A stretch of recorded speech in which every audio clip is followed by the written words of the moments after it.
আমাদের বাংলাদেশের একজন হাফেজ নাসরুল্লাহ আনাস মিশরে অসংখ্য দেশের সাথে বহু দেশের সাথে সে কম্পেয়ার করে, সে প্রতিযোগিতা করে, সে বাংলাদেশের ছেলে নাসরুল্লাহ আনাস বিশ্ব চ্যাম্পিয়ন হয়েছে, ফার্স্ট হয়েছে। যেরকম আলহামদুলিল্লাহ, তারা আমাদের বাংলাদেশের গর্ব। আজকে বড় আফসোস হয়, খেলোয়াড়রা 9টা দেশের সাথে হারার পরে, একটা দেশের সাথে জেতার পরে 2 কোটি টাকা পুরস্কার দেওয়া হয়। আমার বাংলাদেশের হাফেজ যখন বাংলাদেশে আসে তাদেরকে রাষ্ট্রীয় সম্মান দেওয়া হয় না। তার মানে এখনো বাংলাদেশে বৈষম্য রয়ে গেছে। যেই বৈষম্য দূর করার জন্য এই ছাত্র জনতা আন্দোলন করেছে, সেই বৈষম্য এখনো দূর হয় নাই। কিসের উপদেষ্টা হিসাবে বসেছেন? একটা কোরআনের হাফেজকে তো আপনারা সম্মান দিতে পারলেন না, লাল গালিচা বিছিয়ে দিতে পারলেন না, এয়ারপোর্টের ভিআইপি কিটটা দিতে পারলেন না কেন, পুলিশ দিতে পারলেন না কেন? বৈষম্য এখনো আছে। খেলোয়াড়রা 2-3টা ফুটবল লাইতে পুরস্কার পায়, আর কোরআন নিয়া বাংলাদেশের পতাকাকে যারা উড্ডীন করে, যারা এই পৃথিবীতে বাংলাদেশকে উঁচু করে তোলে, তাদের কোনো সম্মান মর্যাদা নাই। যতদিন পর্যন্ত কোরআনের প্রতি অবহেলা আর অবজ্ঞা থাকবে, ততদিন পর্যন্ত বাংলাদেশ সুন্দর হবে না। হাফেজদের সম্মান নাই, আলেমদের সম্মান নাই। তারা মনে করে যে হাফেজ আলেম এটা সাধারণ বিষয়, নাউযুবিল্লাহ মিন যালিক। এরকম মনে করে যারা, যে এটা এরকম গুরুত্ব নেই, এটা কোনো বিষয়ই না, এরকম যারা মনে করে, ঈমান আসেনি এদের? আল্লাহ এই দেশকে তুমি ইসলামের দেশ বানায় দাও, কোরআনের দেশ বানায় দাও, কোরআনের সংসদ বানায় দাও। জোরে বলেন আমিন। এই নিয়ামত আল্লাহ রাব্বুল আমিন ডোনাল্ড ট্রাম্পকে দেন নাই, নরেন্দ্র মোদীকে দেয় নাই, যে নিয়ামত আল্লাহ সূচিকে দেয় নাই, পুতিনকে দেয় নাই, পৃথিবীর বড় বড় ক্ষমতাধর ব্যক্তিদেরকে আল্লাহ দেয় নাই। এর মধ্যে অন্যতম নিয়ামতের নাম হচ্ছে ঈমান, এর মধ্যে অন্যতম নিয়ামতের নাম হচ্ছে কোরআন, এর মধ্যে অন্যতম নিয়ামতের নাম হচ্ছে দ্বীন ইসলাম। আল্লাহ রাব্বুল আলামিন এমন দামি দামি নিয়ামত আমাদেরকে দান করেছেন, শ্রেষ্ঠ নবী আমাদেরকে দিয়েছেন। আজকের এই পর্যন্ত হায়াত বাড়িয়ে দিয়ে আল্লাহ আমাদেরকে নেক কাজের সাথে শরীক হওয়ার তৌফিক দান করেছেন। সেই জন্য জবান ছেড়ে দিয়ে সকলে আল্লাহর মহব্বতে বলি আলহামদুলিল্লাহ। আমি একেবারে ওই যে দূরে আমার চোখ গেছে, কয়েকজন মহিলা আছেন, আপনাদেরকে অনুরোধ করছি, পুরুষদের সাথে আপনাদেরকে এখান থেকে সরে যান। এখানে কোনো দেখা দেখি নাই, আলোচনা শুনেন, ততজনে আমল করেন। আপনারা দূরে থাকবেন, ওইটাই দরকার। পুরুষ এখানে দাঁড়ায় আছে, এখানে আপনারা ঢুকছেন কেন? হ্যাঁ, মাহফিল অন্যদিকে যান, বাড়ি ঘর অথবা যদি জায়গা থাকে ব্যবস্থা সেখানে যান, আছে নাকি সেখানে যান, তো এখানে কেন দাঁড়াইছেন? আচ্ছা যাই হোক, যারা দাঁড়ায় আছি তারাও যদি একটু বসে যায় মেহেরবানি করে, তাহলে পরিবেশটা সুন্দর হয়। হ্যাঁ, রহমতের বাগান, আল্লাহ নবীর ভাষা এটা হচ্ছে জান্নাতের বাগান। তো এই জান্নাতের বাগানে আসতে চায় না কারা কারা? হ্যাঁ, সবাই চলে আসেন ইনশাআল্লাহ। অল্প সময় আলোচনা হবে। আসলে অনেকগুলো প্রোগ্রাম আজকে। আবার সেই টাঙ্গাইলে যাব। আবু হানিফ মাহমুদী সাহেব দামদারাকাত আমাকে অত্যন্ত মহব্বত করেন, লম্বা সময় ওনার সাথে আমার সম্পর্ক। তো হুজুর বলেছেন, তাই একটু দোয়া নেওয়ার জন্য আসছি। অল্প সময় কথা বলবো, এরপরে ইনশাআল্লাহ হুজুর চলে আসবেন, আধা ঘন্টা কথা বলবো। তো যতক্ষণ কথা বলবো আল্লাহ আমাদেরকে সকলকে, আমাকে ইখলাসের সাথে বলা, আপনাদেরকে নেক আমলের নিয়তে শোনার তৌফিক দান করেন। জোরে বলেন আমিন। সূরাতুত তাহরিম আয়াত নাম্বার 6 এর প্রথম অংশ আপনাদের সামনে তেলাওয়াত করেছি। পুরো আয়াত তেলাওয়াত করি নাই, কারণ পুরো আয়াতের কথা বলা অনেক লম্বা হয়ে যাবে, তাই একেবারে সংক্ষিপ্ত। আর যে আয়াতটা যতটুকু তেলাওয়াত করেছি এতটুকু যদি আমরা মেনে নেই, আমাদের জীবন সফল কাম হয়ে যাবে, আমাদের জীবন সফল হয়ে যাবে। আল্লাহ বলেছেন, ইয়া আইয়ুহাল্লাযীনা আমানু, হে ঈমানদারগণ, হে মুমিনগণ, হে বিশ্বাসীগণ, তোমরা যারা ঈমান এনেছো, তোমরা যারা আল্লাহকে বিশ্বাস করো, তোমাদেরকে ওয়াজ করি, তোমরা জাহান্নাম থেকে বাঁচো, পরিবারকে জাহান্নাম থেকে বাঁচাও। আল্লাহ ঈমানদারকে বললেন কেন, কাফেরকে বললেন না কেন? আল্লাহ ঈমানদারকে বললেন এই জন্য, কারণ যার ঈমানই নাই, হ্যাঁ জাহান্নাম থেকে বাঁচ করে ওয়াজ করে লাভ কি? তো জান্নাত জাহান্নাম বিশ্বাসই করে না, তার ওয়াজ করে লাভ কি? হ্যাঁ রে ওয়াজ করে আর বিলাই রে ওয়াজ করে এক সমান। এই জন্য বিলাইয়ের সামনে আপনি যদি মাছ দিয়ে এখন বিলাই খাইস না, খাইলে তোরে 50 বেতের বাড়ি দিমু, বিলাই কি তোর ওয়াজ আমার ঠেঙ্গেও লাগে না, তোর ওয়াজ না খেতাম, আমার মাছ খাওয়া দরকার খামো, ফরে কি বিটা ফরেরটা। কাফের বিমান হচ্ছে এমন, পরে কি ভাইরা এটা বিশ্বাস করেন? পরে তো পরে, পরের জীবন পরে। দুনিয়া হ্যাঁ মস্ত বড় ফুর্তি করো, হ্যাঁ দুনিয়াটা ফুর্তির জায়গা, আরাম আনন্দের জায়গা দুনিয়া। কিন্তু আল্লাহ নবীকে না, মুমিন যারা এদের জন্য এটা আনন্দের জায়গা নয়। আর দুনিয়া মাজরাআতুল আখিরাহ, পরকালের জন্য আমল করবে, পরকালের জন্য। এটা হচ্ছে তার দুনিয়া, তার ক্ষেত, এটা তার কর্মক্ষেত, তার কাজের জায়গা। এখানে কাজ করবে, আখিরাতে বেতন পাবে। জোরে কোন সুবহানাল্লাহ। কেমন বেতন? ফামান ইয়ামাল মিসকালা যাররাতিন খায়রান ইয়ারাহ ওয়া মান ইয়ামাল মিসকালা যাররাতিন শাররান ইয়ারাহ। যদি ভালো কাজ অল্প করেন সেটাও কিয়ামতের ময়দানে আপনাকে দেওয়া হবে, আর যদি মন্দ করেন সেটার প্রতিদানও দেওয়া হবে। সুতরাং এখান থেকে আমাকে আমল গোছায় নিয়ে যেতে হবে, এখান থেকে এমন কিছু কাজ করে যেতে হবে যেই কাজ আমি এখানে ধান লাগাবো আর আমি ওখানে গিয়ে আরামায়েশ করে খাবো। যারা কৃষি ধান চাষ করে, 4 মাস ধান চাষ করে কষ্ট করে, আর বাকি 8 মাস বৈশা বৈশা খায় ওই ধান বিক্রি করে। দেখবেন সিজনের সময় অনেকেই অনেক কিছুর ব্যবসা করে, বিভিন্ন সবজির ব্যবসা করে। তো এখন সিজনের সময় দেখা যায় শীতের সময় অনেক সবজি হয়, দেখবেন অনেক কৃষি আছে যারা এই সময় এই সবজিগুলো মানে তারা চাষ করে বিক্রি করার পর ভালো লাভবান হইতে পারলে আগামী বছর পর্যন্ত এটা বৈশা বৈশা খায়। তাহলে 4 মাস কষ্ট করে 8 মাস বৈশা বৈশা খায়। এখন কষ্ট না করে কেউ যদি চাকরিও না করে, ব্যবসাও না করে, ক্ষেত খামারও না করে, কোনো কিছুই করে না, বৈশা বৈশা খাওয়ার সিস্টেম আছে? নাই।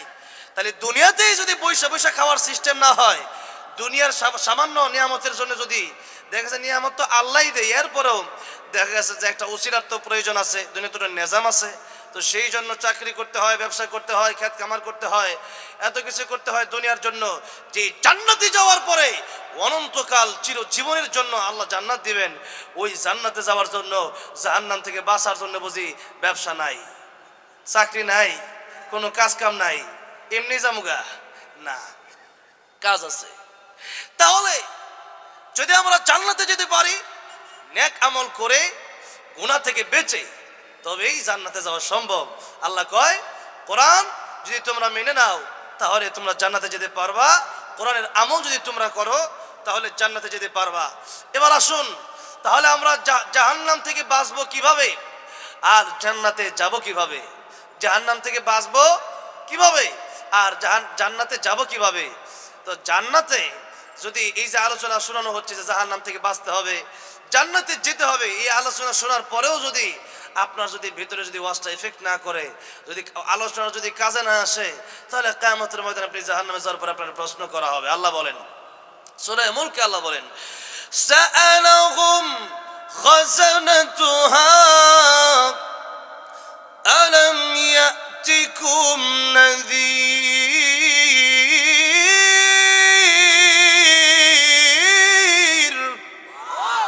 ক্বালু বালা قد جاءنا نذير।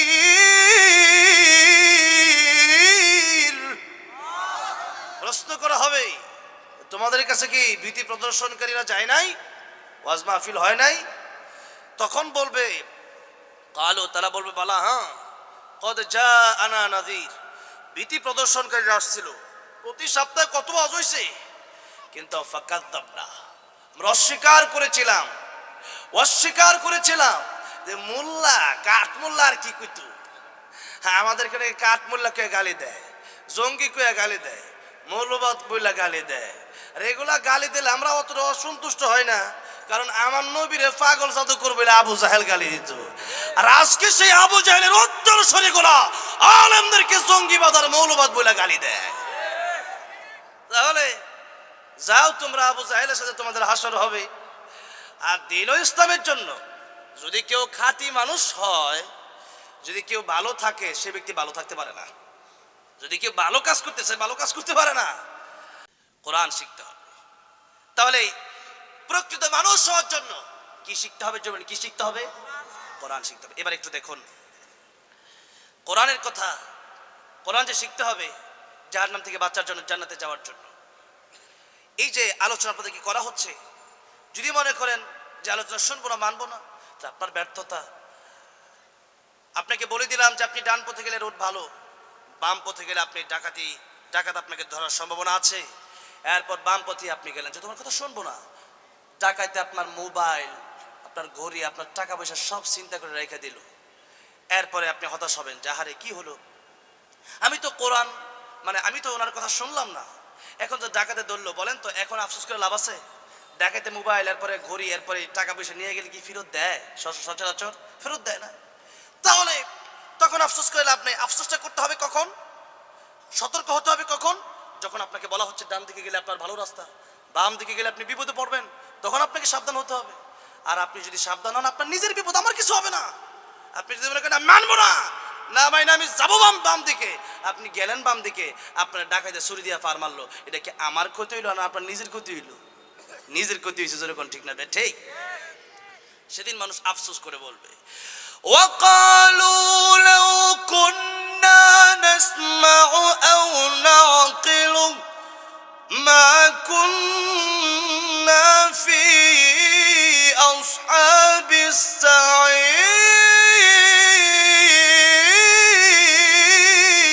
السعير। যদি ওই দিন আলেমদের কথা যদি শুনতাম, লাউ কুন্না নাসমাউ, যদি আলেমদের কথাগুলো শুনতাম, আও নাকিল, যদি অনুধাবন করতাম, যদি চিন্তা করতাম কি বলে, এগুলো তো ওনার কথা নয়, এগুলো তো আল্লাহর কোরআনের কথা ছিল, মা কুন্না ফি আসহাবিস সাইর, জাহান্নামে আসা লাগতো না। এরপর জাহান্নামে যাওয়ার পর আল্লাহকে এবার ডাকা শুরু করবে। দুনিয়াতে আল্লাহরে ডাকে নাই, দুনিয়াতে কোরআন পড়ে নাই, জাহান্নামে যাওয়ার পর আল্লাহকে ডাকা শুরু করবে। আল্লাহ বলছেন, তখন তারা বলবে জাহান্নামীরা, রব্বানা আখরিজনা মিনহা فإن عدنا فإنا ظالمون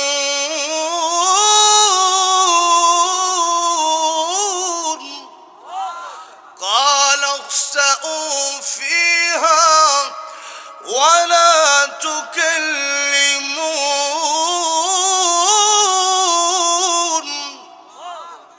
ربنا أخرجنا منها, আমাদের রব আপনি আমাদেরকে জাহান্নাম থেকে বের করে দেন। ফাইন উদনা ফাইন্না যালিমুন, আমরা নামাজ ছাড়বো না, আমরা আর কোরআন তেলাওয়াত ছাড়বো না, সুদ ঘুষ খাবো না, মানুষকে কষ্ট দেব না, আর জেনা ব্যভিচার করবো না, আর গান শুনবো না, আর মদ খাবো না, জুয়া খেলবো না, আল্লাহ আর গুনাহ করবো না।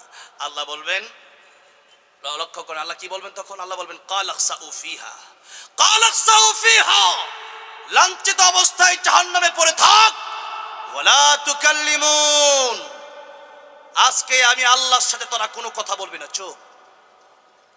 আল্লাহ সেদিন বলবে আজকে আমার ডাকা লাভ নাই, দুনিয়াতে বহু সময় দিয়েছিলাম, ওটা তখন ডাকস নাই কেন? তখন কেন নামাজ পড়স নাই? আজকে আমি ডাকলে লাভ নাই, থাক জাহান্নামে। ক্বাল আখসাউ ফিহা, আল্লাহ বলবেন থাক জাহান্নামে, লাঞ্ছিত অবস্থায় পড়ে থাক, ওয়ালা তুকাল্লিমুন, আজকে কোনো কথা আমি আল্লাহর সাথে বলবি না। আল্লাহ যদি এই কথা বলেন, যাওয়ার জায়গা আছে? জনগণের পরে যারা জাহান্নামে যাবে এরা বলবে, ও শয়তান, তোর কারণে সুদ খাইছি, তোর কারণে ঘুষ খাইছি, তোর কারণে কোরআন শরীফ মানি নাই, তোর কারণে নামাজ পড়ি নাই, তোর লাইগা। শয়তান বলবে, ফাইজলামি করার জায়গা পাও না, ইন্নাল্লাহা ওয়াদাকুম ওয়াদাল হক, আল্লাহর ওয়াদাই সত্য ছিল, আল্লাহর কথাই সত্য ছিল। কোরআন সুন্নাহর দলিল ভিত্তিক আলোচনা করার পরেও ভালো লাগে নাই। আর আমি কিছু সুদ খাইছো, আমি কইছি গান শুনছো, কোনো লাভ আছে না ক্ষতি আছে কিছু বুঝছো না, খালি শুনছো। কইছি বিড়ি খাইছো, এই বিড়ি খাওয়া যে ক্ষতি, এটা বিড়ির প্যাকেটের উপরে লেখা দিছে যে বিড়ি খাইলে মৃত্যুর কারণ। ইয়ার পরে তুমি কই না আমি খামু, তো খাইছো গেলি গা, আমারও দোষ দাও, ফাইজলামি করা জায়গা হও না, যে সাধারণ ফাইজলামি করা। আল্লাহ ইন্নাল্লাহা ওয়াদাকুম ওয়াদাল হক, আল্লাহর কথা সত্য ছিল, আল্লাহটা মানো নাই কেন? এখন জাহান্নামে চলো, এত কথা কেন? যেমন তৈরি তো, আর আমি তো তোমার সে বড় জাহান্নামও আছি, আমার কি লাভ আছে নাকি? তাহলে কিয়ামতের ময়দানে আফসোস করে লাভ হবে? এখন দুনিয়ায় থাকতে আমল করতে পারল, কাইসা মান দানা নাফসাহু ওয়া আমিলা লিমা বাদাল মাউত, ওই ব্যক্তি প্রকৃত জ্ঞানী বুদ্ধিমান, যে ব্যক্তি নিজেকে নিয়ে চিন্তা ভাবনা করে আর পরকালের জন্য সে ব্যক্তি আমল করে নেয়। আজকে আমরা নিজেকে নিয়ে চিন্তা করি না, হেবেটা কি করছে, হেবেটা খারাপ, হেবেটা ভালো না, এই সমস্ত লইয়া ফিরে আছি। জানোস তুই আলামিন কামটা করছে কি? গতকালকে যে জসিম যে বাইকে গেছে জানোস নি? গতকালকে যে আব্দুর রহিম সাহেবের মাইয়াটা রে কি কামটা করছে, এইটা কইতে কইতে সাতজনক এক সময় খার একটা করে গিবত করে। ছোট একটা ঘটনা কইলে সময় যদিও কম কমু। ইমাম সুফিয়ান সাউরি রহমতুল্লাহ অনেক বড় একজন আলেম, অনেক বড় একজন ইমাম। তিনি একবার তার খাদেমকে ডেকে দিকে আসো, নাও কিছু হাদিয়া তোফা তোমার দিলাম, ওই লোককে দিয়ে আসবা যে আমার গিবত করে। হুজুর আপনি এটা কি করলেন? তারে হাদিয়া দিব মানে তো আপনার বিরোধী। আমার না দিবেন, আমি অনেক জুতা সোজা করি, কত খেদমত আপনার করি, আমার দেন, হেরা দিয়েছেন কি লিগা? হুজুর ডেকে বললেন খাদেম শোনো, যে ব্যক্তি আমার গীবত করলো, যে ব্যক্তি আমার বিরোধিতা করলো, সে ব্যক্তি আমার এত বড় উপকার করলো, এত বড় উপকার আমার মা বাবাও আমাকে করে নাই, এত বড় উপকার আমার মা বাপেও আমার করে নাই। যে মা বাবার দাম এত বেশি, আল্লাহ বলেন ওয়া ক্বাদা রাব্বুকা আল্লা তা'বুদু ইল্লা ইয়াহু ওয়া বিল ওয়ালিদাইনি ইহসানা। আমার চূড়ান্ত ফয়সালা, আমার ইবাদতের পর তোমার মা বাপের খেদমত করো। নবী কই মা আর বাপের দিকে একবার তাকাবে, একটা করে কবুল হজের সব, জোরে কোন সুবহানাল্লাহ। এবার দেখেন মা বাপের আলোচনা করলে তো সারা রাতও শেষ হবে না। তাহলে সেই মা বাবা, হুমা জান্নাতুকা হুমা নারুকা, বাপ মা তোমার জান্নাত, বাপ মা তোমার জাহান্নাম। বাপ মারে খুশি করলে জান্নাত, বাপ মারে নারাজ করলে জাহান্নাম। সেই বাপ মার সেই বেশি উপকার আমার আবার কে করে, যে যাকে হাদিয়া তোফা দিতে হবে। হুজুর বলেন, নবী যে বলেছেন, কেউ যদি কারো বিরুদ্ধে গীবত করে, কেউ যদি কারো বিরুদ্ধে সমালোচনা করে, কেউ যদি কারো বিরুদ্ধে পরনিন্দা করে, তাহলে ওই ব্যক্তির শাস্তিটা কি, ক্ষতিটা কি? কিয়ামতের ময়দানে সেই ব্যক্তি তার নেক আমল ওই ব্যক্তিকে দিয়ে দিতে হবে যার বিরুদ্ধে গীবত করলো, আর যার গীবত করলো তার গুনাহগুলো তাকে নিজেকে নিয়ে নিতে হবে। তাহলে গীবত করার কারণে একটু মজা পাইছি, এই মজার কারণে কিয়ামতের ময়দানে তার গুনাহ, যে গীবতটা করছে গুনাহ করার কারণে, সেই গীবতটা একজনের সত্য দোষ, ওইটাই গীবত। এখন সে গীবত করার কারণে তার গুনাহগুলো আমাকে নেওয়া লাগবে, আর আমার নেক আমল তারে দিয়া আমার জাহান্নামে যাওয়া লাগবে। তাহলে আমরা এই গীবত করি কি করি না মানুষের বিরুদ্ধে? আরো একটা হাদিস শোনায় দেই। নবীজি একবার যাচ্ছেন, দুইটা নতুন কবর পেলেন। নবীজি বলেন এই দুইটা কবরে আযাব হচ্ছে।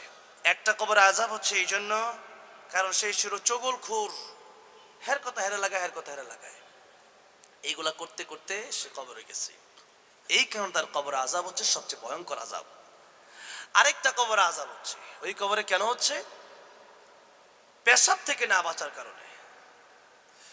পেশাব এটা এমনও হতে পারে যে পেশাবের সিটা থেকে বাঁচে নাই, যে পেশাব করার সময় সিটাগুলো তার শরীরে এসে লাগে, এই জন্য বাঁচে নাই।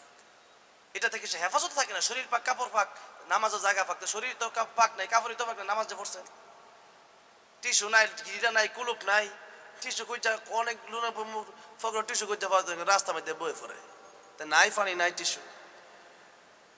নবী বলেন তোমরা অবহেলা কইরা ছোটখাটো মনে কইরো না, এই কারণে কবরের সবচেয়ে ভয়ঙ্কর আযাব হচ্ছে এই কবরে। তোমরা যদি এই থেকে না বাঁচো তোমাদের কবর আযাব হবে। তাহলে কি আজকের ওয়াজ শুই নাকি ডিলাগুলো বলবেন তো? আমার ভাইরা, আমার বাবাজিরা, আরেকটা হতে পারে, মানে একটা হতে পারে যে পেশাব করার সময় ছিটা লাগে। আরেকটা হলো যে পেশাব করার সময় পুরুষের পেশাব করার পরে 1 মিনিট, 1.5 মিনিট, 2 মিনিট পেশাবটা বের হতে থাকে, এক একজনের এক এক রকম, কিন্তু এরপর টিস্যু না আলোর কারণে ওই পেশাবটা দেখা গেছে অনেকটা পেশাব তার পায়জামা বা তার লঙ্গিতে লেগে থাকে, ওইটা নিয়ে নামাজ পড়তেছে আবার। তাহলে কি মনে করেন পাক পবিত্র না নামাজ পড়লে নামাজ হইব নি? হইতো না। আমার ভাইরা, আমার বাবাজিরা, তাহলে দেখুন পাক পবিত্র না হয়ে যদি নামাজ পড়েন নামাজ যেমন হবে না, ঠিক তেমনি ভাবে আরেকটা প্রশ্ন করতে চাই, নামাজ ভঙ্গের কারণ কয়টা বলবেন? প্রথমটা কি? নামাজে অশুদ্ধ পড়া, কোরআন শরীফ অশুদ্ধ পড়া। তাহলে কোরআন শরীফ কয়জনের শুদ্ধ আছে? বহু লোক মুসলমান নামাজ পড়তে পড়তে দাড়ি পেকে গেছে কিন্তু কোরআন শুদ্ধ করতে পারেন নাই, তা আপনি কি নামাজটা পড়েন? নামাজ যেমন পড়া ফরজ, নামাজের আগে কোরআন শিক্ষা করা ফরজ, এটাই তালাবুল ইলমি ফারিদাতুন আলা কুল্লি মুসলিম। নামাজ পড়ে কিন্তু কোরআন শরীফ শিখে না, নামাজ পড়তেছে আলহামদুলিল্লাহি রাব্বিল আলামিন, তো কই আপনি শুদ্ধ হইছে? কুল হুয়াল্লাহু আহাদ নামে কুল হুয়াল্লাহু আহাদ, অর্থ চেঞ্জ হয়ে যাচ্ছে, লাহানে জ্বলে হচ্ছে। তাহলে কোরআন শরীফ তেলাওয়াত সহি শুদ্ধভাবে না শিখলে নামাজ পড়লে নামাজ হবে না। এবার নবী কি বলেন? কিয়ামতের ময়দানে সর্বপ্রথম কিসের হিসাব হবে? বলেন বলেন বলেন। আউয়ালু মা ইউহাসাবু বিহিল আবদু ইয়াউমাল কিয়ামাতিস সালাত। কিয়ামতের ময়দানে সর্বপ্রথম নামাজের হিসাব হবে। নবী বলেন, নামাজের হিসাব দিতে গিয়ে যারা পার পেয়ে যাবে, তারা সব জায়গায় পার পেয়ে যাবে, তারা জান্নাতে চলে যাবে। আর নামাজের হিসাব দিতে গিয়ে যারা ধরা খেয়ে যাবে, সব জায়গায় তারা ধরা খাবে। সব জায়গায় ধরা খাওয়ার কারণে তাকে জাহান্নামের পথে হাঁটতে হবে। তাহলে কোরআন শরীফ যদি না শিখি, কোরআন শরীফ তো মানা তো মানে বিধিবিধান তো পরে, আগে তো কোরআনটা সহি শুদ্ধ করে শিখতে হবে। যেরকম ঠিক না ঠিক? তাহলে কোরআন সহি শুদ্ধ করে শিখলে নামাজ ঠিক আছে, আপনার সহি শুদ্ধ হবে, নামাজ ঠিক, আপনি জান্নাতি। এক, ও আনফুসাকুম ওয়া আহলিকুম নারা। সময় কুমার 2 মিনিট কথা কমু। ওয়া আহলিকুম নারা, নিজের সন্তানকে জাহান্নাম থেকে বাঁচাও। যদি সন্তানকে ডাক্তার বানায়, ইঞ্জিনিয়ার বানায়, আজকের বহু ডক্টর ইঞ্জিনিয়ার আছে, তারা মনে করে যে মসজিদে 20-30 হাজার টাকা দান করে দিলাম আর সন্তানকে হাফিজ আলেম বানাইলাম না। আপনার সম্পদের চেয়ে আপনার সন্তান ছিল আপনার সবচেয়ে বড় নিয়ামত। সেই নিয়ামতকে আপনি মাদ্রাসা দিতে চান না কেন? যে মাদ্রাসা থেকে কি আর হইব? তার মানে আপনি কোরআন এবং সুন্নাহর প্রতি আপনার এতটুকু ভালোবাসা নাই যতটুকু ডাক্তারির প্রতি আছে, যতটুকু বিল্ডিং এর প্রতি আছে, যতটুকু দুনিয়ার প্রতি আছে। হাফেজ আলেম দিকে তাকায় দেখেন, বেশিরভাগ হাফেজের বাবা রিকশাওয়ালা, ঠেলাওয়ালা, সবজি বিক্রেতা, গরিব মানুষ, ছোট ব্যবসায়ী। এই মানুষগুলো তাদের সন্তানকে হাফেজ আলেমে দ্বীন বানাচ্ছে। তাই তো নবী বলেছেন, আমি তো অধিকাংশ নারীরা জাহান্নামে দেখে এসেছি, অধিকাংশ নারীরা জাহান্নামে যাবে হওয়ার কারণে আর লানত করার কারণে, আর অধিকাংশ গরিব মানুষ জান্নাতে চলে যাবে। তাহলে গরিব মানুষ তো এমনিই যাবে না। এত বড় লোক হয়েছে, বড় লোক হয়ে দুনিয়ার মোহে পরে আল্লাহকে ভুলে গেলা। আর তুই মনে করতেছ মসজিদের 5,000 টাকা দিলা জান্নাতে, এত সহজ না। তোমার ভিতরে তো ইমানই ঠিক হয় নাই, কোরআনের প্রতি ভালোবাসাই তো নাই। তাই কমপক্ষে কোরআনের প্রতি ভালোবাসাটা সৃষ্টি হওয়া দরকার আছে না নাই? নবী বলেন, কুন আলিমান আও মুতাআল্লিমান আও মুসতামিআন আও মুহিব্বান ওয়ালা তাকুন খামিসান ফাতাহলিক। নবী বলেন, আলেম হও, আলেম হতে পারো নাই, আলেমের ছাত্র হও তাও পারো নাই, আলেমের কথাগুলো শোনো তাও পারো নাই, আলেমদেরকে কমপক্ষে অন্তত পক্ষে দিলটা দিয়ে মুহাব্বত করা দরকার আছে না নাই? কিন্তু সেই মুহাব্বত আজকে আমাদের ভিতরে নাই।